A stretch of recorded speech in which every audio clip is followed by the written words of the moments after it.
guys, tuloy natin. Ito na po, diretso na ulit tayo sa ating trabaho. Ito na po yung daanan. Nakabili na rin tayo ng ating mamimerienda sa trabaho. Tingin kaliwat kanan bago tawid.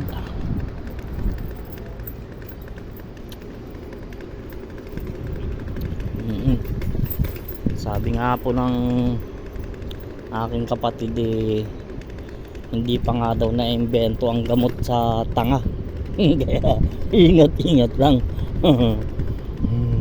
Wala pa daw kasing gamot na na-imbento gamot para sa tanga. Ayan, nandito na tayo sa Macarona.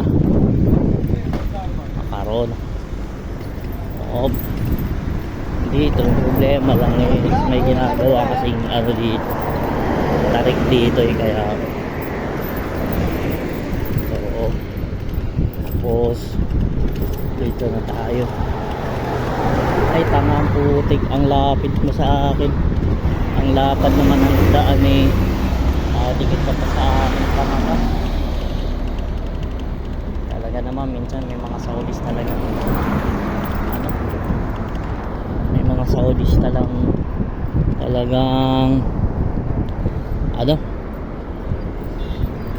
ayayabang. Ayan, konting buhat sa ating scooter para dumaan dito. Ayan na po, ito po yung Macarona Road. Mamaya tignan natin. Kalimutan ko pero pagka wala tong construction na itong ginagawa na to, doon ang tulay ko doon sa baba ng tulay na yun, mas malapit.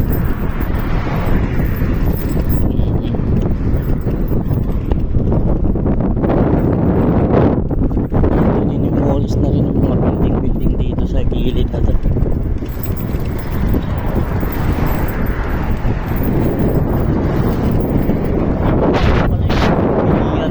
Baterya, mga seat cover ng sasakyan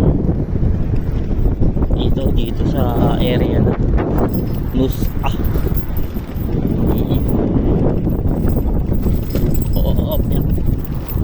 sensya na sa quality ng ating camera. At wala pa tayong pambili ng pang video na camera talaga. Ang gamit pa lang natin ngayon is cellphone pa lang para parang nangyari dito, black lahat. Okay, tapos baba tayo konti dito sa ating daan opya. Yan. Pasensya na. Yan na po. Tuloy po tayo.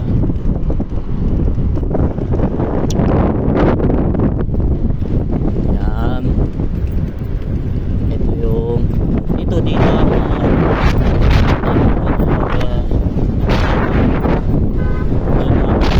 diretso na dito sa taas ng tulay. Diretso na dito.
dito.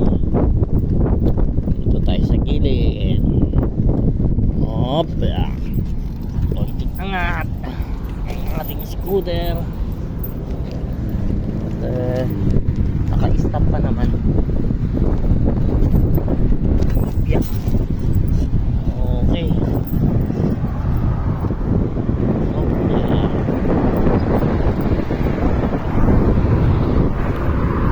Malapit na po tayo sa ating destinasyon.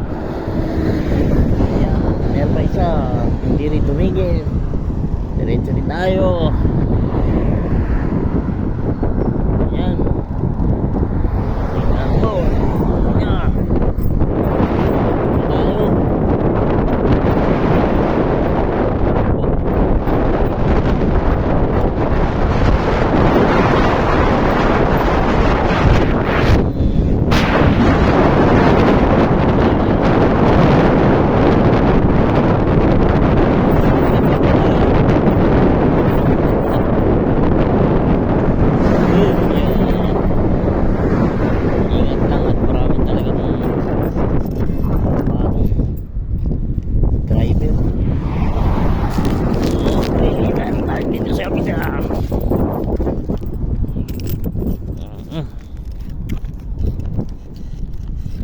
Yun naman, nandun yung daan doon, makikita nyo yun yung kalsada, gawa ng ano,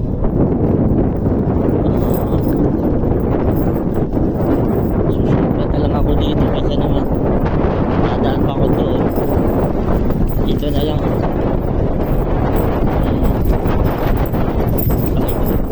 Yun nga lang, ingat nga lang sa pako. At ilang beses na ako napako. Kaya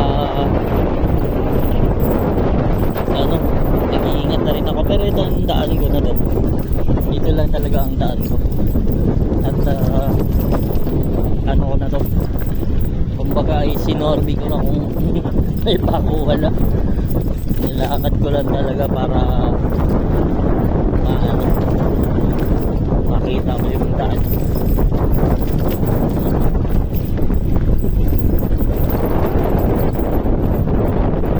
Ayan, dito na tayo malapit sa Tapak.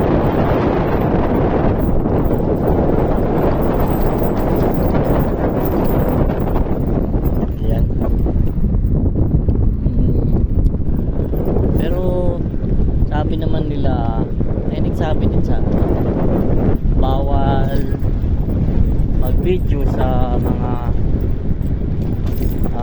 lalong-lalo na sa mga military facilities. Bawal talaga yun.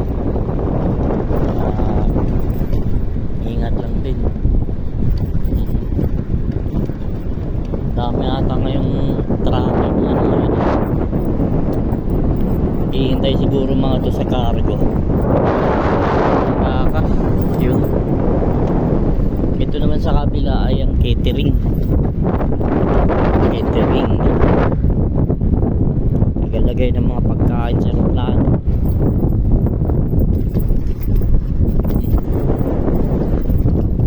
Tingin sa kanan, tingin sa kaliwa.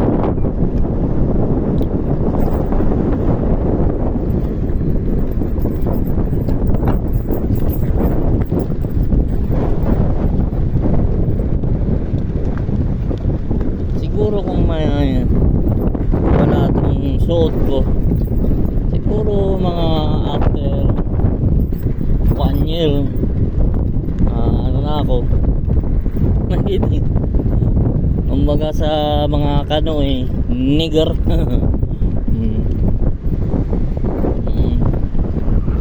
Mainit talaga dito. Alalay lang at may security dyan sa ano. Dito tayo duman sa gilid. Delikado kasi yung highway doon sa doon ang bibilis ng takbo. Lalo na pagka walang camera na masahan.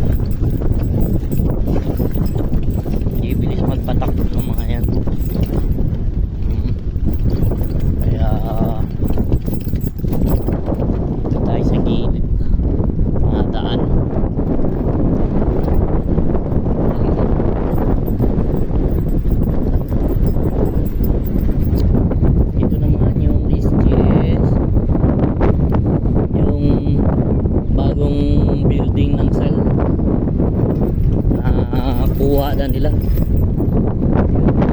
Maliit na company sa amin yan sa Sal Company. Malaking kumpanya yan, yung Sal. Sila na rin may hawak dun sa cargo.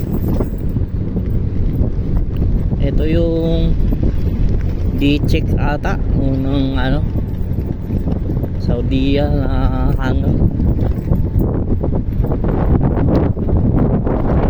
D-check, E-check, C-check, kung ilang check pa yung ang kailangan sa aeroplano, yan, dyan sila, dyan.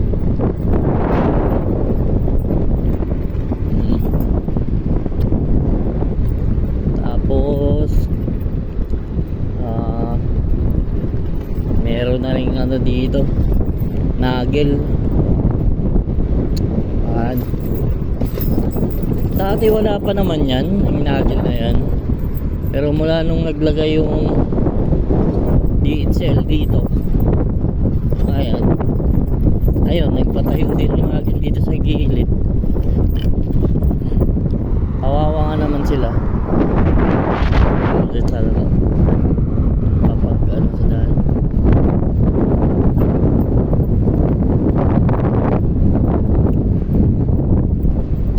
Pinapadala namin dati ng mga shipping namin, kunin nagel, pero ito nagel express. Iba siguro helping DHL kasi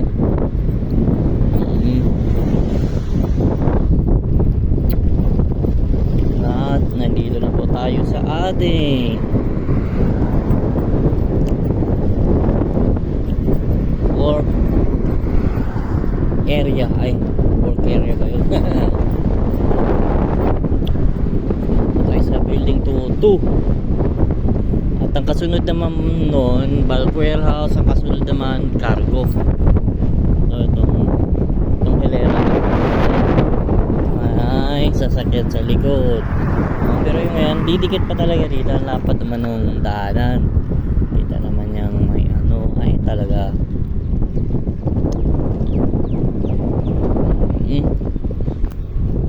At nandito na tayo, yung kantin na maliit dito sa tapat.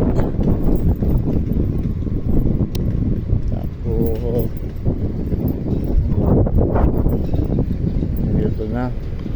dito na tayo sa ating trabaho.